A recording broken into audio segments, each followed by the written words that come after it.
Okay, so today we will be doing the last portion of EVS chapter, High Above the World. Okay, the last portion we are going to do today, High Above the World. But before going to the last portion, I want you to go through this again, recap. That's whatever we have learned. I want to recap it again for you. जो भी हमने पढ़ा एक बार मैं फिर से वापस देख लेना चाहता हूँ. देखो, high above the world, our universe is made up of vast and infinite. हम लोग का यूनिवर्स बहुत बड़ा है और अनंत है, यानी जिसका अंत नहीं. It is infinite and it consists of 8 planets, numerous stars and the moon. Okay, और 8 planets और अलग-अलग 8 planets और कुछ तारे और मून से बने हुए हैं. Okay, our universe. और इसके अलावा बहुत सारे हेवनली बॉडीज भी है, जैसे asteroids, meteors and all. It is field, माने कि यूनिवर्स जो है field with various gases. The universe is always expanding. Universe हमेशा फैलता रहता है, इसका कोई अंत नहीं है. ओके, अब आ जाओ, मैंने कहा था आप लोगों को गैलेक्सी के बारे में, राइट. गैलेक्सी, देखो गैलेक्सी क्या था, मैंने बताया था आप लोगों को. What was Galaxy? Numerous solar system, stars and moons मिलाकर एक गैलेक्सी बनता है. और उस गैलेक्सी में बहुत सारे प्लैनेट और सोलर सिस्टम होते हैं. जिस तरीके से हम लोग जानते हैं, हम लोग का सोलर सिस्टम बना हुआ है सन, मून एंड 8 प्लैनेट्स. ओके, तो ये हुआ हम लोगों का सोलर सिस्टम. तो इसी तरह एक गैलेक्सी में बहुत सारे सोलर सिस्टम होते हैं. आज जिस गैलेक्सी में हम लोग का सोलर सिस्टम है उसे क्या कहते हैं, मैंने बताया था, मिल्की वे गैलेक्सी. और ये स्पाइरल शेप है, देखो ये वाला, इसी गैलेक्सी के अंदर हम लोग सब है. ओके, इस गैलेक्सी के अंदर बहुत सारे सोलर सिस्टम है और इसी गैलेक्सी के एक सोलर सिस्टम में हम लोग हैं. यानी हमारा अर्थ यहाँ पे कितना छोटा होगा, सोचो कितना, एकदम just like a grain in this Galaxy. और उसके अंदर हम लोग है, जो हम लोग को दुनिया इतना बड़ा लगता है, यूनिवर्स में मिल्की वे में वो कुछ भी नहीं, बहुत छोटा है. तो आवर गैलेक्सी स्पाइरल शेप, ठीक है. तो our solar system is a part of which galaxy? Milky way galaxy. Okay, तो this I have already explain you है. Now move ahead.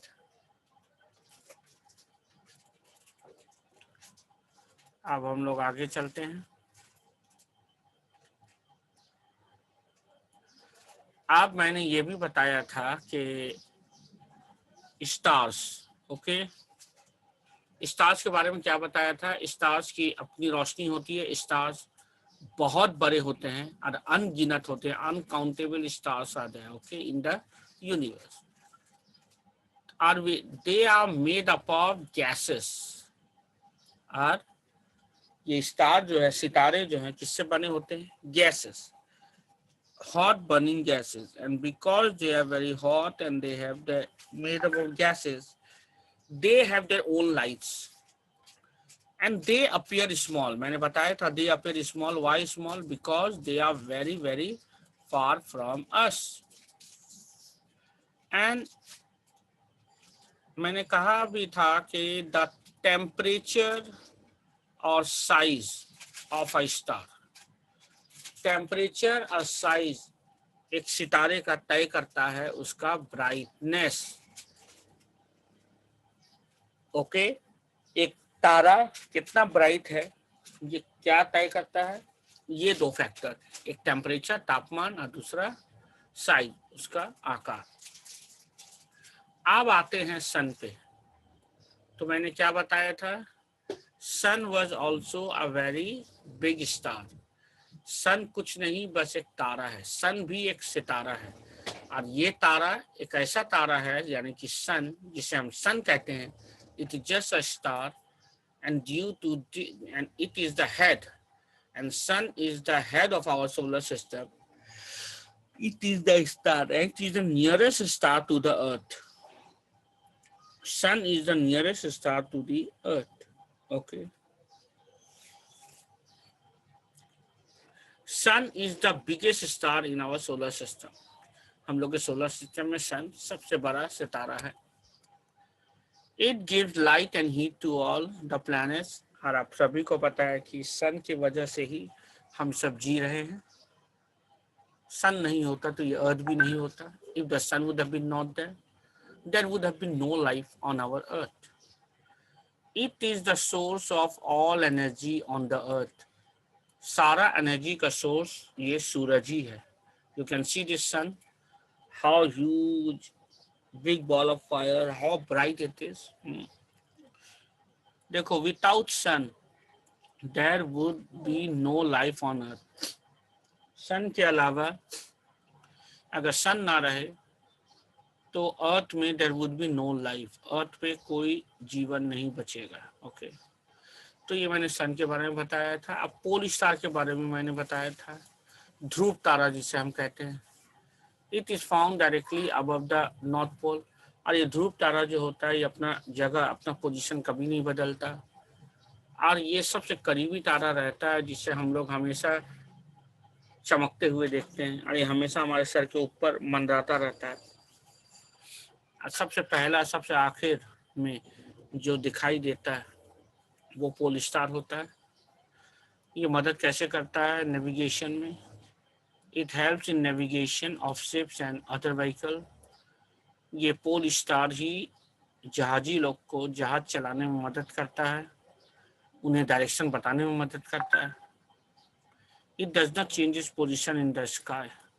और ये अपना जगह कभी नहीं बदलता आसमान में. ये जिस जगह है उसी जगह रहता है. ओके. नाउ साइरियस. साइरियस क्या था मैंने बताया था. It is the brightest star in the sky and it is white and blue in colour. तो साइरियस क्या है? जिस तरह के सूरज हम लोग का एक सितारा है, उसी तरह साइरियस भी एक सितारा है. और ये बहुत बड़ा है और ये सबसे ब्राइटेस्ट है. और ये किस कलर का है? वाइट एंड ब्लू, सफेद और नीले रंग का. ओके. अब आते हैं moon. Okay. There are numerous moons present in our universe. हम लोग के यूनिवर्स में बहुत सारे मून हैं. अगर तुम देखोगे जुपिटर में बोला जाता है 16 मून है. सैटर्न में भी कई सारे मून है. यूरेनस में भी मून है. मगर हमारे अर्थ के पास एक ही मून है. ओके.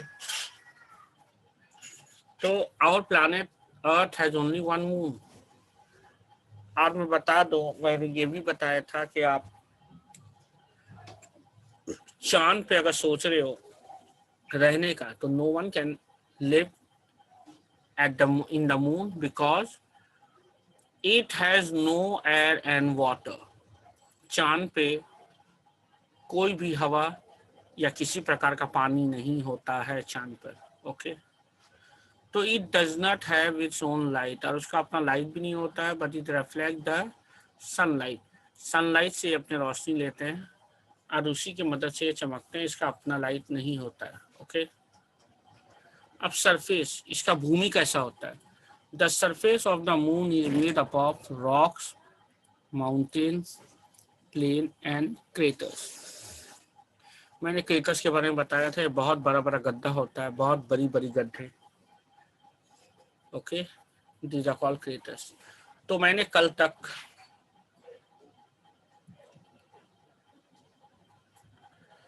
यहीं तक समझाया था. ओके. यहीं तक. अब आते हैं आगे.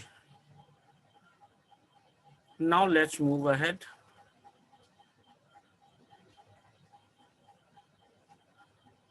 यस. अब थोड़ा हम लोग मून के शेप के बारे में पढ़ते हैं. ये करते ही हम लोग का चैप्टर खत्म हो जाएगा. तो अभी ये चैप्टर हम लोग आज यहाँ से चालू किया ना, तो यहाँ आज का डेट लिख दो 5 नवंबर 2020 यानी 5 नवंबर 2020, मतलब आज के दिन हम लोग ये चैप्टर खत्म कर रहे हैं। ओके, यहाँ लिख दो। Now come two phases of the moon. Phases of the moon यानी कि मून का अलग अलग फेज होता है। आपने देखा होगा आसमान में चांद का आकार हमेशा एक जैसा नहीं रहता, वो अपना आकार आसमान में हमेशा बदलता रहता है। The size of the moon appears to change every day, right? हर रोज चांद अपना आकार बदलता है। It has 8 stages. देखा? How many stages does the phase of the moon has? It has 8 stages. 8 stage होता है। अब आइए इस पिक्चर में आप देख सकते हैं ये full picture different phases of the moon का। तो वो 8 स्टेजेस कौन कौन होता है देखिए। सबसे पहले न्यू मून। न्यू मून मतलब ये होता है पहला स्टेज। ओके, न्यू मून का मतलब होता है कि चांद अभी अभी आया है, जो टोटली ब्लैक रंग का होता है। It is called the new moon. Okay, now next देखो स्टेज 1 खत्म हो गया है। सेकेंड स्टेज होता है वैक्सिंग क्रेसेंट। देख रहे हो नंबर 2 वैक्सिंग क्रेसेंट, वो आधा दिखता है। देखो ये सफेद रंग का दिख रहा है, इसे सफेद, देखो ये सफेद है। आप थर्ड स्टेज में आ जाओ, stage number 3 first quarter. First quarter मतलब देखो ये आधा आधा दिखेगा, आधा चांद दिखेगा। देख रहे हो सफेद रंग का, देखो ये सफेद रंग का आधा चांद दिखेगा। Okay, now stage 4 waxing gibbous. Stage 4 is waxing gibbous. देखो ये देख रहे हो ऐसे दिख रहा है, more than half. Okay, this is called waxing gibbous. Now stage 5। Stage 5 is full moon, यानी कि जब पूरा गोल हो जाता है, जिसे हम लोग पूर्णिमा कहते हैं हिंदी में। Okay, that is 5th stage full moon. उसके बाद फिर घटने लगता है again waning gibbous. Stage number 6 is waning gibbous. उसके बाद स्टेज 7 लास्ट क्वार्टर। ओके, फिर से हाफ हो जाता है, और उसके बाद फिर से वेनिंग क्रेसेंट। स्टेज नंबर 8 जब ये बढ़ता है तब इसे कहते हैं वैक्सिंग क्रेसेंट, और जब ये घटता है तब इसे कहते हैं वेनिंग क्रेसेंट। ओके, और फिर से वही स्टेज में आ जाता है, स्टेज 1 न्यू मून, और फिर से ये रिपीट होता रहता है। तो आप लोगों ने अलग अलग स्टेज समझ लिया मून का। New moon, waxing moon, first quarter, waxing gibbous, full moon, waning gibbous, last quarter, waning crescent. तो ये था 8 स्टेज जो moon they go through while moving in the sky. Okay, आप देखते हैं ट्रेवलिंग इन स्पेस। आप लोगों को तो मालूम ही होगा कि बहुत सारे स्पेस से बहुत सारे साइंटिस्ट, बहुत सारे देश ने अपने लोगों को भी आसमान में भेजा। तो human beings and animals, we are at page number 100। Please आप लोग पेज नंबर 100 खोल के रखें। We are page number 100। Okay, तो human beings and animals like dogs and monkeys have travelled to outer space. Experiment के लिए क्या होता है ना, अब इंसान को तो नहीं छोड़ सकते, इसीलिए डॉग्स एंड मंकीज को हम लोगों ने छोड़ा था आउटर स्पेस में कि क्या होता है, can they able to survive और व्हाट हैपेंस। तो Neil Armstrong, see I have underline, Neil Armstrong was the first astronaut. Astronaut जो आसमान में जाते हैं, जो अंतरिक्ष में जाते हैं कपड़े पहनकर। देख रहे हैं Neil Armstrong, this is the picture of Neil Armstrong. So Neil Armstrong was the first astronaut. वो पहला एस्ट्रोनॉट था to land on the moon. Okay, and Neil Armstrong कहाँ से थे? Neil Armstrong was from America. Now, Laika was the first dog to travel into outer space. तो उस कुत्ते का क्या नाम है जिसको छोड़ा गया था आसमान में? लाइका।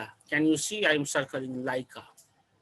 LAIK, लाइका फर्स्ट कुत्ता था जिसे आसमान में छोड़ा गया था, जिसे रशिया लोगों ने छोड़ा था टू take experiment.